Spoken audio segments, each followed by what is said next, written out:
Shout out sa bansang Pilipinas.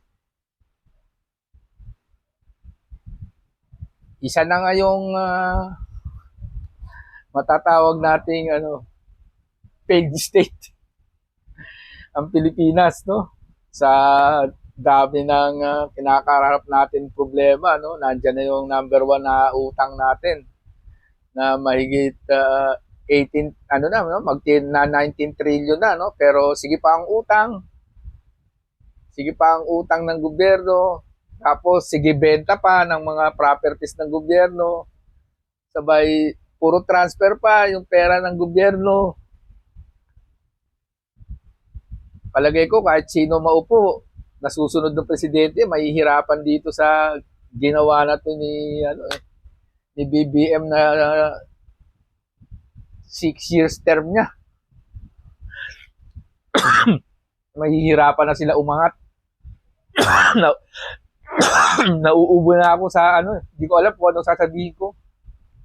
Ito na yung sinasabi ni Gat Jose Rizal na cancer ng lipunan. No, nasa stage cancer na tayo ng lipunan. Kasi ang number one na mga korap, no, andun sa House of Representatives. Nakita nyo naman yung sabi ng 18 Marines, no? Ang House of Representatives at saka yung mga senador, meron silang mga representative din ng maleta.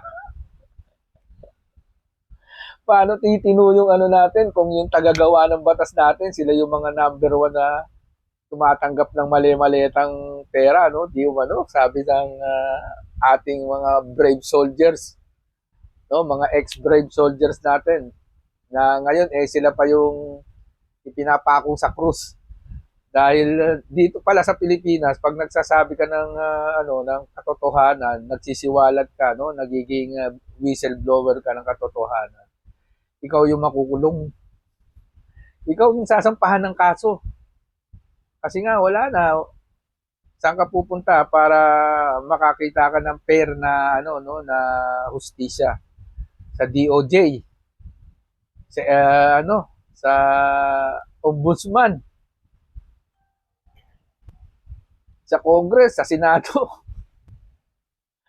Hindi na natin malaman kung saan ka isa na lang yung talagang gumagana na sa atin, no? Sa three powers of government, isa na lang yung gumagana.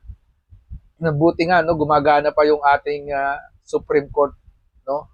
Na sinasabi nila na House of Duterte raw dahil yung mga nakaupo ron mga inappoint ni Duterte. Si Leonin ba, si Duterte ba nag-appoint kay Leonin? Hindi, di ba? Eto, itong mga dilawan, tinklawan, kumakain to ng nila suka nila, tsaka ng tae nila. Biro mo, ang nag-appoint dyan kay Justice Leonin ay si Pinoy. Ibig nyo sabihin, kumakampi na rin siya kay Duterte. Siya lang yung nag-iisang dyan ni Pinoy. Kaya kayo mga tinklawan, mga dilawan,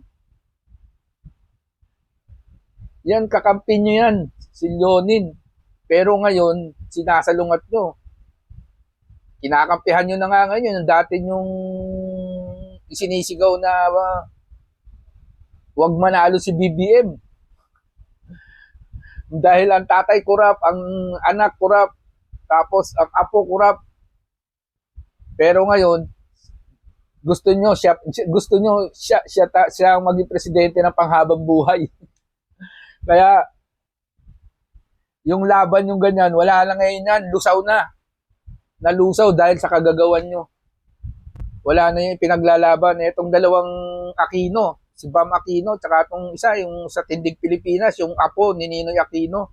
Hoy, gumising ka. Alam mo ba kung sino nagpapatay sa lolo mo? Kaya galit na galit ang lola mo sa mga Marcos kasi dahil dyan. Pero ikaw ngayon, wala kang bayag para pag-resignin si Marcos, pababain si Marcos dito sa ginagawa niyang hindi maganda dito sa bansang Pilipinas. Kaya,